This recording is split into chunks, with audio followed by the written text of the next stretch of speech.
नमस्कार, मैं डॉक्टर गायत्री प्रसाद, रसायन शास्त्र सहायक आचार्य, राजकीय महाविद्यालय सिरोही। एनएमआर के इसी क्रम को आगे बढ़ाते हुए आज हम पढ़ते हैं इंडक्टिव इफेक्ट। एनएमआर में इंडक्टिव इफेक्ट का क्या क्या रोल है? Due to the presence of electron withdrawing group, generally proton are deshielded. As we have already discussed about what is the deshielded and shielded protons. For example यहाँ पे CH3CH2NO2 ये एक compound लिया है हमने। इसमें देखना CH3 एंड CH2 दो टाइप के प्रोटॉन्स हैं। NO2 एक इलेक्ट्रॉन विड्रॉइंग ग्रुप है। इलेक्ट्रॉन विड्रॉइंग ग्रुप के जस्ट पास में CH2 होने से और इसके जस्ट आगे CH3 होने से इन दोनों प्रोटॉन्स के NMR सिग्नल्स में क्या डिफरेंस आता है, वो इंडक्टिव इफेक्ट इसमें इम्पोर्टेंट रोल प्ले करता है। These protons are deshielded. Which one? CH2 protons as compared to CH3 protons, because the electron density on CH2 protons has decreased due to the electron withdrawing properties of NO2 group, and these electron donating effect of NO2 CH2 protons feel more electromagnetic radiation than applied magnetic field radiation. That means these protons are appeared in a deshielded zone and known as deshielded proton compared to CH3 proton. In proton की value TMS से दूर होगी। That means zero, TMS का हम zero मानते हैं, तो zero से 10 की तरफ इनकी वैल्यू आएगी सिग्नल की। CH3 की वैल्यू CH2 के कंपेयर में वो कम डीशिल्डेड होने के कारण TMS के नज़दीक आएगी। यह इंडक्टिव इफेक्ट है। जितना ज़्यादा इलेक्ट्रॉन डोनेटिंग ग्रुप जुड़ा रहेगा प्रोटॉन के पास में, उतना ज़्यादा वो डीशिल्डेड होगा और उसकी डीशिल्डेड जोन में जाने की संभावनाएं बढ़ जाएगी और वह डीशिल्डेड प्रोटॉन हो जाएगा और उसकी वैल्यू डेल्टा TMS जो है उससे दूर चला जाएगा। अब आते हैं hydrogen bonding and shifting of signals. Hydrogen bond के कारण NMR के प्रोटॉन्स के सिग्नल्स में क्या चेंजेस आते हैं उसका अध्ययन करते हैं। According to this, intramolecular and intermolecular hydrogen bonding can be identify on the basis of NMR spectroscopy. And how the intramolecular hydrogen bonding in which peak of hydroxylic protons do not change their position on dilution with non-polar solvent. Intramolecular and intermolecular, यहाँ मैं आपको थोड़ा सा brief करूँ। Intramolecular, intra that means hydrogen bonding between two molecules, sorry intramolecular means the hydrogen bonding with in a molecules. बात करते हैं intermolecular की। इंटरमोलिकुलर हाइड्रोजन बॉन्डिंग में क्या होता है, दो प्रोटॉन्स, सॉरी प्रोटॉन्स क्या बोले, जो हाइड्रोजन बॉन्डिंग है वो दो मॉलिक्यूल्स के बीच में होती है। बात करें हम अल्कोहल और पानी की बात करें तो अल्कोहल का H और वाटर मॉलिक्यूल का O, इन दोनों के बीच में जो हाइड्रोजन बॉन्डिंग हो रही है वो हम इंटरमोलिकुलर कहते हैं।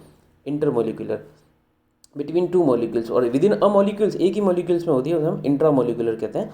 तो जो इंट्रामोलिकुलर हाइड्रोजन बॉन्डिंग हो रही है किसी के अंदर, तो उसके जो OH प्रोटॉन्स हैं उनमें NMR अगर सिग्नल हम देखेंगे तो हाइड्रोजन बॉन्डिंग के पहले और बाद में कोई चेंज नहीं होगा। लेकिन अगर हम बात करें इंटरमोलिकुलर हाइड्रोजन बॉन्डिंग की, तो उनके पीक जो है हाइड्रोक्सिल प्रोटॉन OH के, उनकी पोजीशन चेंज हो जाएगी टूवर्ड्स अपफील्ड। अपफील्ड का मतलब होता है, मैंने आपको पहले भी बताया था अपफील्ड और डाउनफील्ड के बारे में।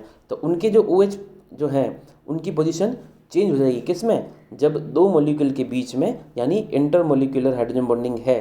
तो जब हम पहले किसी और ये भी कब होगी, जब हम उनको पोलर सॉल्वेंट में रख रहे हैं, लाइक CCl4 के अंदर रख रहे हैं, उसके अंदर हमने ऐसा कोई कंपाउंड डाला जो प्रोटॉन है जिसके पास, उसके हम OH की सिग्नल्स की पोजीशन चेक करना चाहें या हम देखें कि इसके बीच में हाइड्रोजन बॉन्डिंग है या नहीं है, तो भी हम पता लगा सकते हैं। अगर हाइड्रोजन बॉन्डिंग होगी तो पहले और बाद में, हाइड्रोजन बॉन्डिंग होने से पहले और उसके बाद में दोनों का NMR अगर लें, तो जो पहले बिना हाइड्रोजन बॉन्डिंग के सिग्नल आ रहा है और उसकी पोजीशन और हाइड्रोजन बॉन्डिंग होने के बाद की पोजीशन, दोनों में अगर अंतर आ रहा है, तो हम कह सकते हैं कि यहाँ पर इस मॉलिक्यूल के अंदर इंटरमोलिकुलर हाइड्रोजन बॉन्डिंग यानी OH जो है वो इंटरमोलिकुलर यानी अलग अलग प्रोटॉन्स के हैं, इसलिए उनकी पोजीशन चेंज हो जाती है।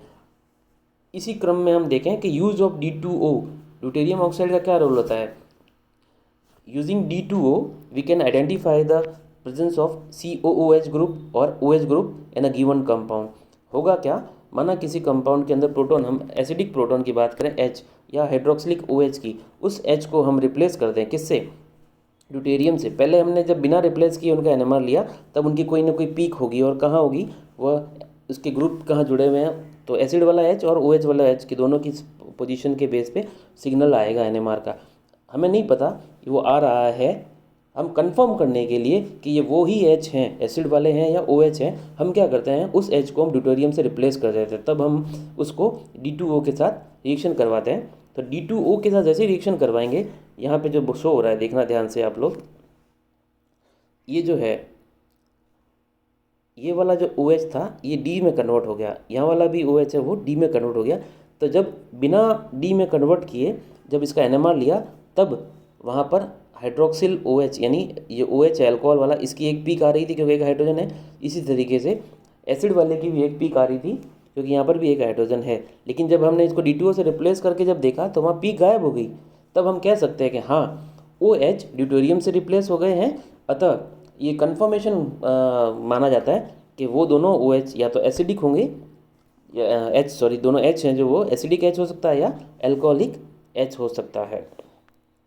अब बात करते हैं peak area and peak height की, जो मैंने पहले भी स्टार्टिंग में बताया था। Bye counting the square of graph, जो ग्राफ आता है उसके स्क्वायर में इंटीग्रेशन कर्व लेकर भी हम एक है, आपको मैं आगे जब लाइव क्लासेस चलेगी इसमें नहीं एक्सप्लेन कर पाऊँगा, तब मैं बताऊँगा पीक एरिया और पीक हाइट से कैलकुलेशन वाला टाइप होता है, कैसे हम उसका निकालते हैं। अब आता है स्प्लिटिंग ऑफ सिग्नल, जिसे हम स्पिन स्पिन कपलिंग भी कहते हैं। By signal of equivalent proton, ध्यान देना मैं यहाँ वर्ड बोला हूँ इक्विवेलेंट प्रोटॉन। इक्विवेलेंट प्रोटॉन किसे कहेंगे, एक एग्जांपल से समझना आप इसको। ये CH3 और ये CH3, ये दोनों इक्विवेलेंट प्रोटॉन है क्योंकि इसके जस्ट पास में भी CH2 है और इसके भी जस्ट पास में CH2। एनवायरमेंटल इन दोनों का बराबर है। The signal of equivalent proton is splitted in a presence of neighbouring, ध्यान देना मैं बोल रहा हूँ नेबरिंग, अनइक्विवेलेंट। वो कैसा होना चाहिए, अनइक्विवेलेंट होना चाहिए, वो भी CH3 नहीं होना चाहिए, CH3 वैसे पॉसिबल नहीं है यहाँ पे। Unequivalent neighbouring proton which are present on adjacent carbon atom, जब जस्ट पास वाले carbon atom, because proton of adjacent carbon में reinforce the applied magnetic field or may oppose the applied magnetic field for a particular set of proton। इन दोनों के कारण खुद का भी एक, इन CH3 के जो मॉलिक्यूल्स हैं इनके प्रोटॉन्स के कारण भी ये न्यूक्लियस की चारों तरफ घूमेंगे, इनका भी एक इंड्यूस मैग्नेटिक फील्ड होगा, इनका भी होगा। लेकिन इन दोनों पर इस CH2 के इंड्यूस मैग्नेटिक फील्ड का क्या प्रभाव पड़ता है, उसके बेस पे हम बताते हैं कि इनकी स्प्लिटिंग होगी या नहीं होगी। तो जो नंबर सिंपल सा रूल है N+1 का रूल, वो ये कहता है कि एडजेसेंट कार्बन एटम पे जिसका आपको NMR का सिग्नल देखना है, उसके पास वाले कार्बन पर कितने प्रोटॉन हैं, उसमें उसे हम N बोलते हैं, और उसमें एक जोड़ के तो बात करें इन दोनों CH3 की बात करें तो ये दोनों इक्विवेलेंट है, मतलब 6 प्रोटॉन है, एक जैसे हैं। तो ये 6 प्रोटॉन किस पे डिपेंड कर रहे हैं कि इनके पास में CH2 कितने, 2 हैं, तो 2 में एक जोड़ दो, N+1 तो 3, तो ये क्या देंगे, ट्रिपलेट देंगे। ठीक है, अब बात करते हैं कि ये CH2 क्या देगा, तो हम बात करें कि इसके पास में क्या है, इसके पास में एक CH3 है, एक यहाँ CH3, यानी कितने प्रोटॉन हो गए, 6 में एक जोड़ो, N+1 का रूल 7, तो ये CH2 सेप्टेट देगा। क्यों देगा, क्योंकि इन CH3 और इन CH3 का जो इंड्यूस मैग्नेटिक फील्ड है, जो खुद ने जनरेट किया मैग्नेटिक फील्ड, या तो वह उनके साथ रेनफोर्स कर देगा, जुड़ जाएगा, या उसका अपोज करेगा, अलग अलग डायरेक्शन हो सकता है। उसके बेस पे इनका ओरिएंटेशन होता है, और ओरिएंटेशन के बेस पर ही हम कहते हैं कि ये स्प्लिटिंग या स्पिन स्पिन कपलिंग पॉसिबल है। तो क्या होगा, फॉर एग्जांपल हम बात करते हैं CH3 CH2 BR ethyl bromide, इसमें देखना एक CH2 है और एक CH3 है। ये CH3 कितने सिग्नल देगा कि पास में CH2 2 है, तो 2 में एक जोड़ो 3, तो क्या देगा, ट्रिपलेट। ये CH2 क्या देगा कि पास में CH3 है, 3 प्रोटॉन, एक जोड़ दो यानी 4, तो ये 4 जो आ रहे हैं क्वाड्रेट दे रहा है, ये कैसा होगा, तो ट्रिपलेट की बात करें, ये CH3 2 CH2 का ट्रिपलेट दे रहा है, वो के इनका ओरिएंटेशन क्या होगा, 2 जो प्रोटॉन है वो 2 कैसे होंगे, दोनों का डायरेक्शन सीधा जैसे बताया इस डायरेक्शन में होंगे। फिर क्या हो सकता है, एक ऊपर एक नीचे, दूसरा क्या है, एक नीचे जो पहले नीचे था वो ऊपर चला जाएगा, और एक क्या हो जाएगा, दोनों नीचे, यानी 1:2:1 का रेशियो रहेगा, 1:2:1 का रेशियो रहेगा इसमें। अब बात करें CH2 की, CH2 क्या कर रहा है, कि इसके पास में CH3 है, तो CH यानी 3 प्रोटॉन, प्रोटॉन में 1 जोड़ दो यानी 4, तो 4 यानी क्वार्टेट। तो 4 किस तरीके से देंगे, तो ये 3 प्रोटॉन का डायरेक्शन देखना, पहले तीनों का डायरेक्शन देखो एक तरफ है, तीर का निशान ऐसा है, और एक वाले में देखना जस्ट उल्टा है। 2 तो ये हो गए, तीसरा एक एक को बदल दो, इन तीनों में से एक का डायरेक्शन नीचे हो गया, इसमें बीच वाले का हो गया, इसमें इसका हो गया। ऐसे करके जो देखोगे आप, तो इनका जो रेशियो है 1:3:3:1 का रेशियो आ जाता है, यानी 4 बार ये स्प्लिट हो जाएंगे, यानी क्वाड्रेट देगा। Coupling of CH2 proton with CH3 proton, orientation of CH2, ये CH2 का देखो ट्रिपलेट किस तरीके से दे रहा है, ये 1:2:1, और पीक कैसे आएगी, ये और ये ऐसे, यानी 1:2, यानी डबल हो गया इसका हाइट, और ये 3। बात करें इसकी क्वाड्रेट की किस तरीके की आएगी, 1 2 2 एंड 1, 1:3:3:1, इसका जो 1 हाइट है 1 है, इसके 3 गुना इसकी हाइट हो जाएगी, फिर वापस 3 गुना, और फिर ये 1 गुना, तो 1:3:3:1, ये इनका रेशियो रहेगा किसका, CH3 का, क्योंकि इसमें 3 प्रोटॉन है, ये CH2 के कारण स्प्लिट हो रहे हैं। Generally, n+1 peak are observed in a multiplet where n number of proton on the adjacent carbon, जो मैंने बताया n क्या है, पास वाले कार्बन पे कितने, उसमें एक जोड़ते हैं।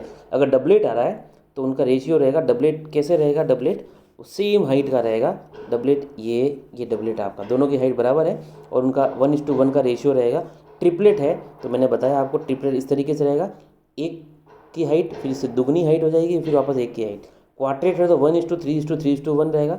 क्विंटेट है यानी 5 है तो 1:4:6:4:1 रहेगा, इस तरीके से रहेगा।